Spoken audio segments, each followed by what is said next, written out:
I've worked as a translator, and I've had, I jokingly have told writers that I've spoken with things that echo some of what some of the members of the panel have said. I've said if you want to be translated into English, you should write about, make sure there's, I won't translate it, I've said, but, make sure that there's magic and stereotypes, right?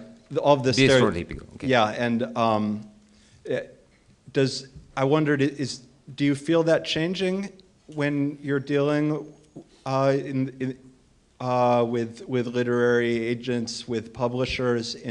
Is it the same in Europe and in the United States? How does that work? Jorge, want to answer that? I think it's changing, but it's taking time. Still, there is I think that especially United States and Europe, they are demanding this kind of books. They still think that Latin American literature is related to exotic literature. But it's changing. Bolaño, right, is one. He's getting a lot of critical attention. Rodrigo Frezan has been, but... So there is a changing... There is changing climate. Yeah. Thank you. 2 more questions, and then we'll wrap up the event. Please. Yeah, good night. Good evening. I was about to say good night because it's too high. Well, I have to thank Columbia University and everybody here tonight for Planeta Group, of course, for bringing this opportunity to us. As a Latin American writer, of course, I'm a poet especially, so I agree with many points I've heard tonight. But I wanted to change a little bit the subject, and I wanted to refer to the aspect that I know Jorge Franco has been involved in film. And I don't know if he wrote Rosario Tijeras with the idea that it was going to be filmed. But anyway, I wanted to add to this concern if anybody else has been influenced by any other form of art besides film. Thank you. Maria?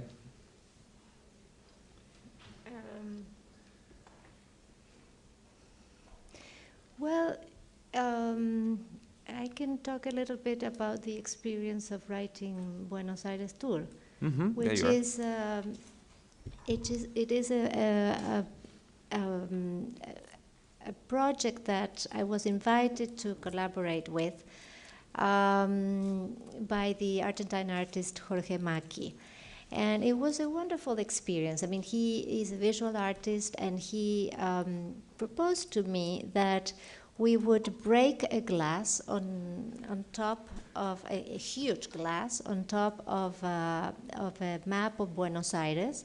We will break it together on one specific corner, and that then we would have the lines of the broken glass, and each time that the fissure, touched a corner, we would call that, in his words, a place of intervention. So we would go separately, he, with his camera, and me, with a little notebook, and see what we could make up of that corner. And the result is an object. It was a wonderful experience. We came up with a sort of a poetic guide of the city. The images do not necessarily relate to the texts. And that was a great experience. And so that might qualify. I don't know where you are. Thanks so much. You're welcome. Anaí, one more last question. Voy a preguntar en español y a preguntar a Pablo. Let me translate. Go slow so I can translate it. Bueno. Sure. Estuve leyendo tu novela que me pareció fascinante, El Enigma de París, y ahora estuve escuchando cómo usás por lo menos 3 veces la palabra imaginación. I was reading your novel, fascinated. I was reading your Enigma de París, the Paris Enigma novel, and now I was stunned to see how you use the word imagination 3 times.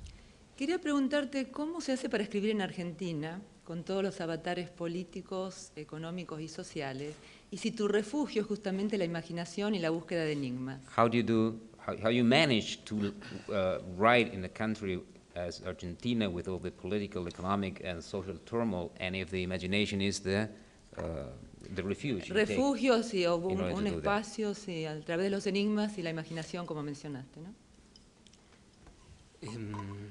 Thank you. Yo creo que uno escribe básicamente con la infancia y uno se forma como escritor y como lector. I think one writes really from childhood. That's the moment, the time in which you form as a writer. You form yourself as a writer.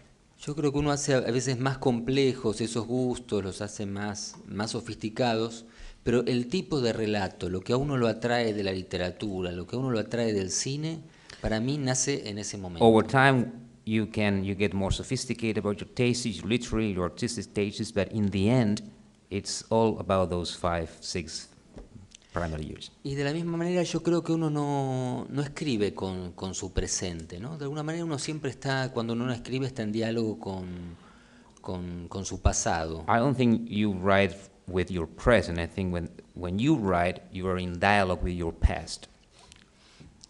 Y creo que siempre hay que escribir, digamos, las historias como si uno recordara algo que pasó hace mucho tiempo. I think a writer should always write as if he or she were remembering something that happened a very long time. I think this is a wonderful moment, very poetic, by the way, a powerful image with which you regale us with to wrap up this wonderful evening. First of all, I want to thank all of you for coming here, for being here, for making this a success beyond the expectations we had for tonight. Of course, I want to thank all the writers, these wonderful, extraordinary writers. You had today a real sample of the best of Latin American literature at Columbia University. Roberto Ampuero, Jorge Franco, Paulo de Santis, Maria Negroni. Please give them a big applause.